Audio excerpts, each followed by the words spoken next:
En un tranquilo suburbio estadounidense a mediados de los 90, había una casa que los vecinos consideraban un modelo de vida pacífica. En su interior vivían una mujer y su hijo adulto con síndrome de Down. Lo que sucedió entre ellos durante años no quedó registrado en ningún documento. El punto culminante fue la noche en que el gas, una puerta abierta y una simple vela convirtieron la casa en un lugar de muerte instantánea. Esta historia criminal comienza en una pequeña casa particular en uno de los estados del medio oeste de Estados Unidos. La zona consistía en edificios típicos de una sola planta, donde los residentes rara vez interferían en la vida de sus vecinos y no se interesaban por lo que sucedía a puerta cerrada. La familia en cuestión no estaba registrada en los servicios sociales ni aparecía en los informes policiales. La mujer era madre soltera.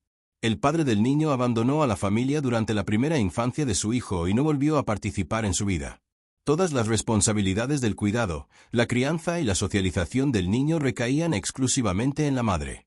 Ella no trabajaba a tiempo completo y recibía asistencia estatal como tutora de una persona con discapacidad. El hijo había sido diagnosticado con síndrome de Down desde la infancia. Según los documentos médicos, su desarrollo intelectual correspondía a una edad mucho menor, aunque físicamente era adulto.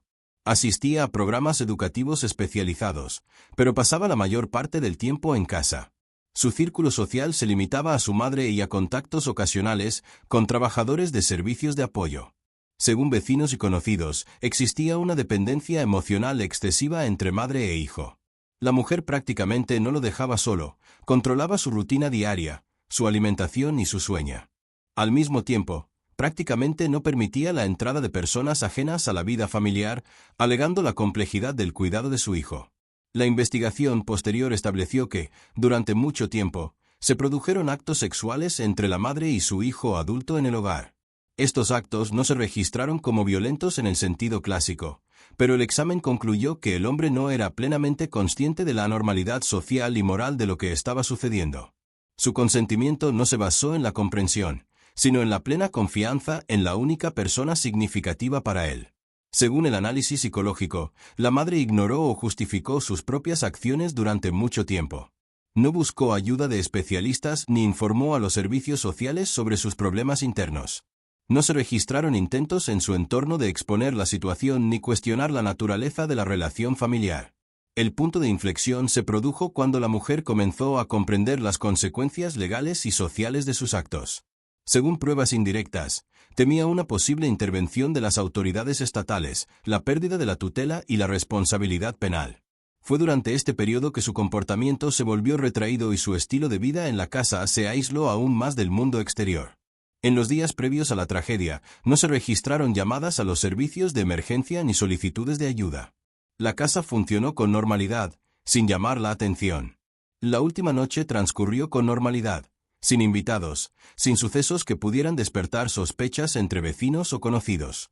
Estas circunstancias sirvieron de base para acciones posteriores, que posteriormente serían calificadas por la investigación como la creación deliberada de las condiciones para la muerte de 2 personas a consecuencia de una explosión e incendio. La investigación estableció que la última noche en la casa se produjo una secuencia clara de acciones que no pueden interpretarse como una coincidencia. Todos los elementos del suceso indican una planificación previa para crear las condiciones que llevaron a la explosión y al posterior incendio.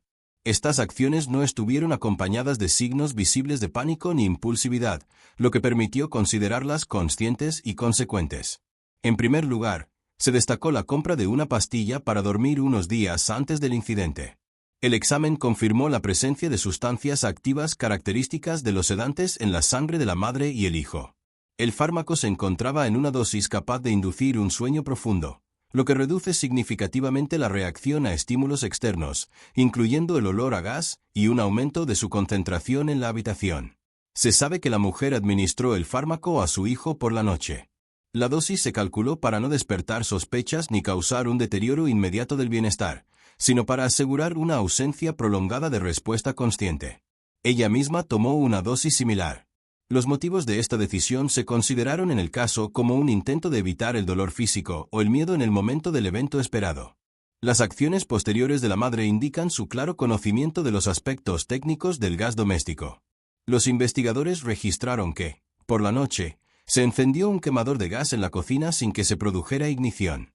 El gas comenzó a inundar la habitación, extendiéndose por los pasillos de la casa. Según los resultados de la inspección, todas las puertas que comunicaban las habitaciones estaban abiertas. Esto contribuyó a la distribución uniforme del gas por la mayor parte de la casa, aumentando el volumen de la mezcla explosiva. La ubicación de la vela en la habitación más alejada merece especial atención. Se encendió después de abrir el gas, lo que creó un retraso entre la preparación y el momento de la detonación.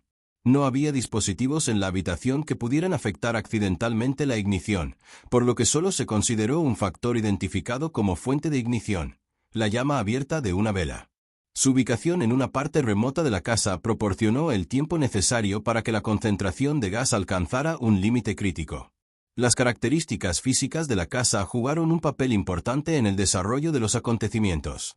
Se trataba de una estructura de una sola planta con un área relativamente pequeña, lo que contribuyó a la rápida saturación del aire con mezclas de gases explosivas. Las rejillas de ventilación permanecieron cerradas y los sistemas de ventilación mecánica no funcionaban. Los peritos concluyeron que esto se hizo intencionalmente para garantizar la máxima hermeticidad del espacio. En ese momento, el hijo ya se encontraba en estado de sueño reparador. Yacía en su habitación, sin mostrar signos de movimiento ni intentos de levantarse. La madre estaba en otra habitación. Según la autopsia, se durmió rápidamente.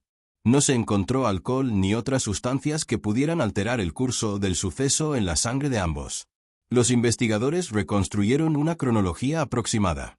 Tras asegurarse de que su hijo se había quedado dormido, la madre revisó las puertas que comunicaban las habitaciones, encendió el quemador de la cocina y dejó la llama de una vela como mecanismo para el inevitable inicio de la explosión.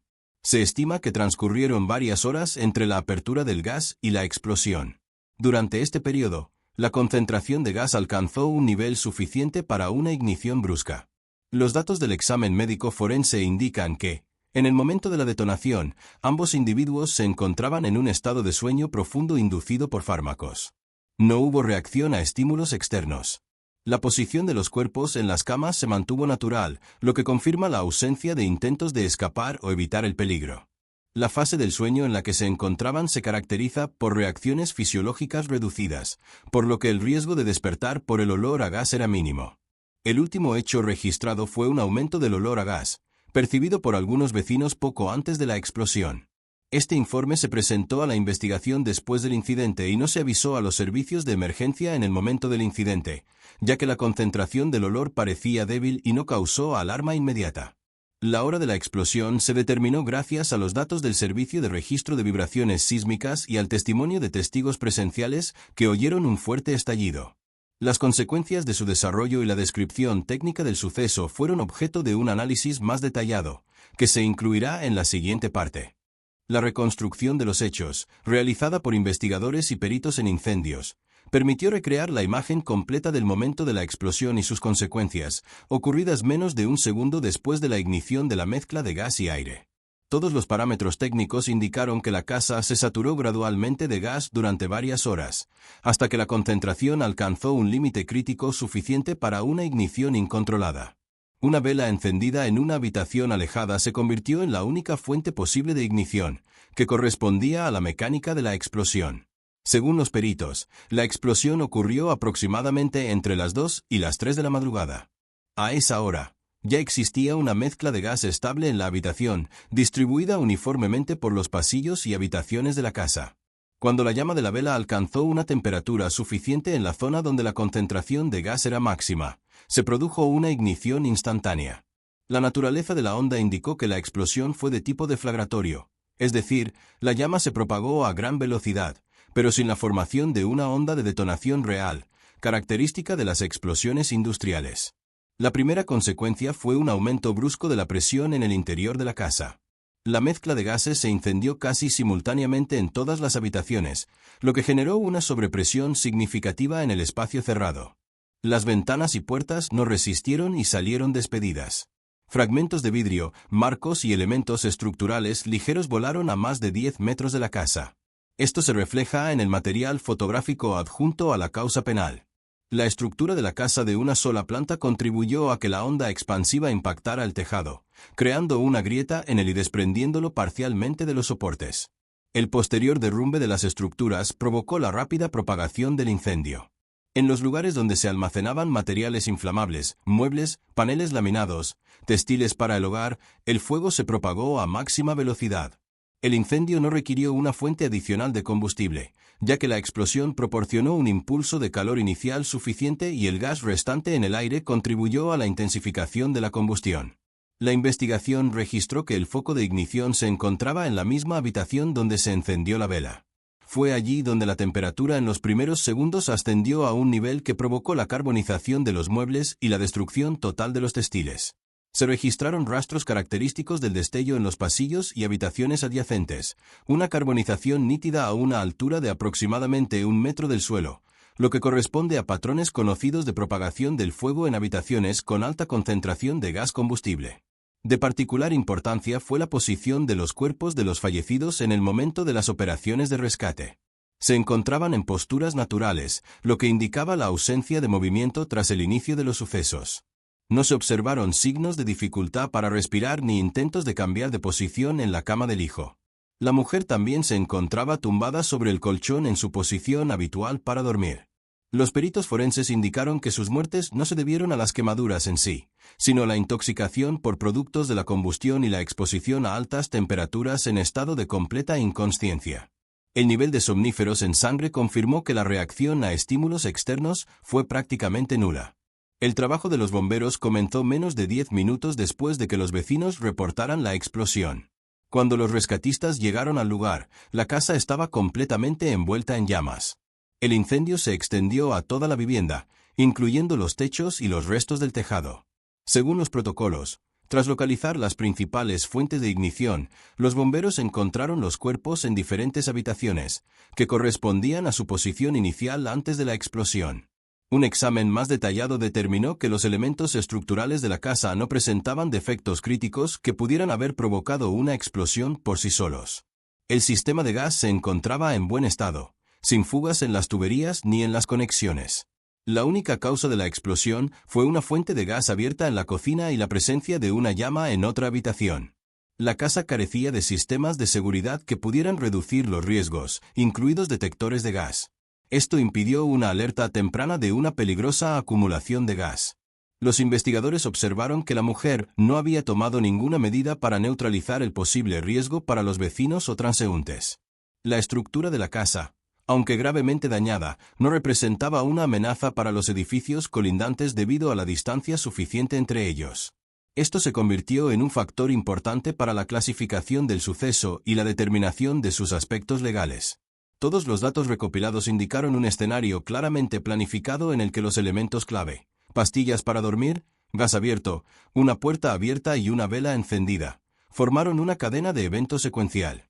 Su interacción provocó una explosión, un incendio a gran escala y la muerte de 2 personas incapaces de reaccionar ante el peligro. Las siguientes secciones se dedicarán al análisis de la investigación, el trabajo de los peritos y la calificación jurídica del suceso.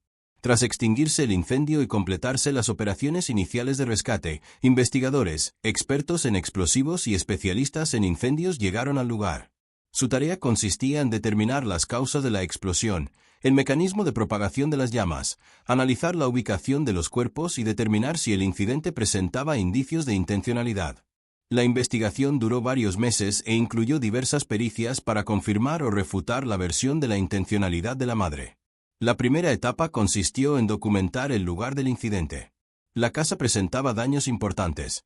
Parte del techo se había desprendido, los muros de carga habían perdido su resistencia y las estructuras internas se habían quemado de forma desigual.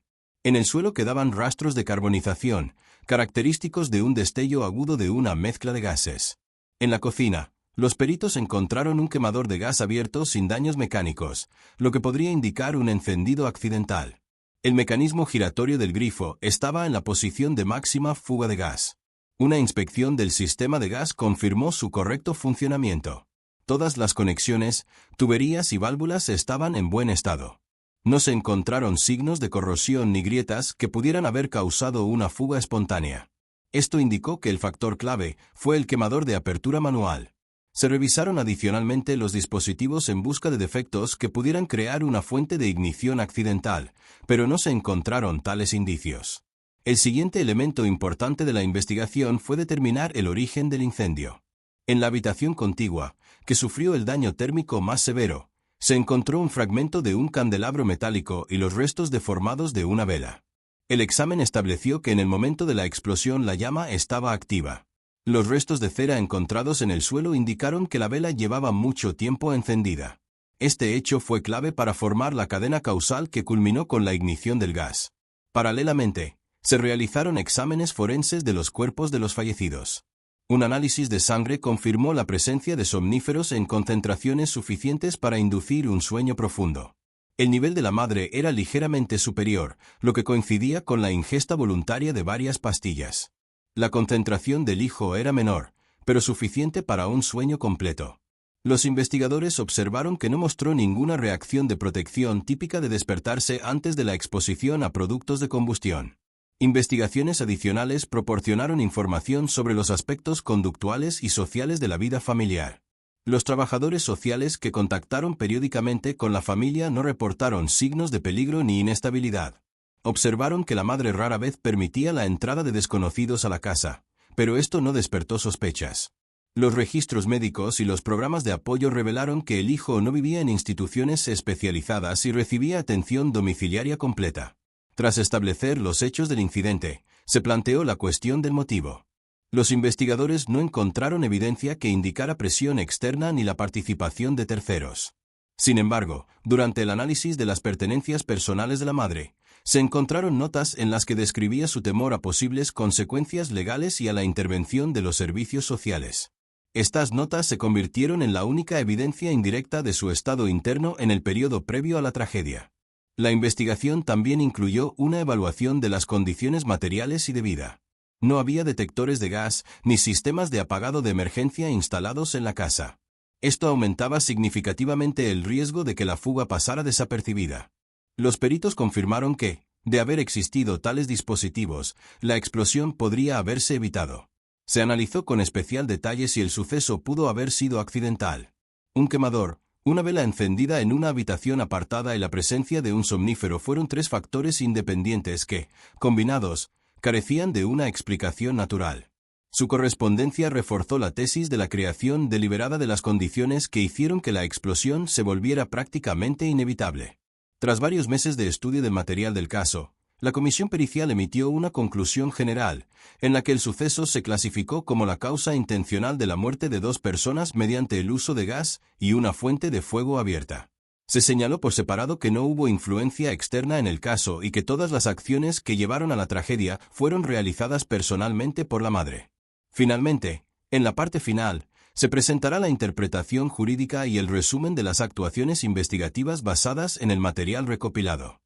Tras completar las principales investigaciones y analizar toda la documentación recopilada, los investigadores presentaron un informe final, en el que se calificó el suceso como un acto intencional de causar la muerte, con el objetivo de privar simultáneamente de la vida a ella y a su hijo.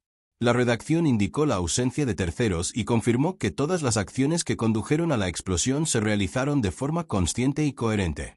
Debido a la muerte de una persona que podría ser sospechosa, el proceso penal no contempló una acusación formal, sino que exigió la determinación oficial de las causas de la tragedia y su calificación jurídica. La parte final del informe indicó que la madre actuó consciente de las consecuencias técnicas de sus acciones. Utilizó deliberadamente un somnífero, abrió un mechero de gas y se aseguró de la presencia de una fuente de fuego. Los peritos enfatizaron que la combinación de estos factores no podía ser accidental. Todos los elementos del suceso estaban interconectados y formaban una clara cadena de acciones, lo que indicaba una intención preconcebida. Durante la elaboración del informe final, los investigadores analizaron las condiciones sociales de la vida familiar. Se concluyó que los muchos años de aislamiento, la falta de control externo y la dependencia del hijo de su madre crearon un entorno cerrado donde los procesos internos transcurrían desapercibidos para quienes lo rodeaban. A pesar de ello, la versión oficial del suceso no planteó suposiciones sobre motivos psicológicos, limitándose a describir los hechos probados y la mecánica de las acciones cometidas. La interpretación jurídica del suceso se limitó a clasificar el incidente como homicidio doloso combinado con suicidio. El informe enfatizó que, en vida de la madre, Sus acciones podrían haber sido objeto de persecución penal en virtud de varios artículos, en particular por privación intencional de la vida de una persona en situación de dependencia y por el uso de medios peligrosos que representan una amenaza para quienes la rodean. Sin embargo, debido a la muerte del agresor, todos los posibles procesos legales se consideraron imposibles. Los servicios sociales realizaron una revisión interna tras el cierre del caso para evaluar si su personal pudo haber identificado los riesgos en una etapa temprana. La conclusión oficial indicó que los protocolos disponibles de visitas y observaciones no contenían ningún indicio que indicara peligro o la necesidad de control adicional. Esta decisión eximió a las estructuras estatales de la posible responsabilidad por una supervisión inadecuada. El paso final fue documentar todos los materiales. El Departamento de Bomberos emitió su conclusión por separado sobre el mecanismo de la explosión y el incendio. Las instituciones médicas confirmaron las causas de la muerte de ambas personas y los peritos en construcción concluyeron que las características estructurales del edificio no contribuyeron al desarrollo accidental del suceso. Todos los documentos fueron transferidos al archivo con una marca que indicaba la finalización de la investigación sin comparecer ante la justicia. El caso se cerró con base en el fallecimiento de la persona que podría ser acusada, con plena confirmación de la intencionalidad del suceso y la ausencia de indicios de interferencia de terceros. Aquí termina la parte oficial de la historia, dejando solo una cronología técnica de los eventos que llevaron a la muerte de dos personas en un entorno cerrado que permaneció oculto al escrutinio externo durante muchos años.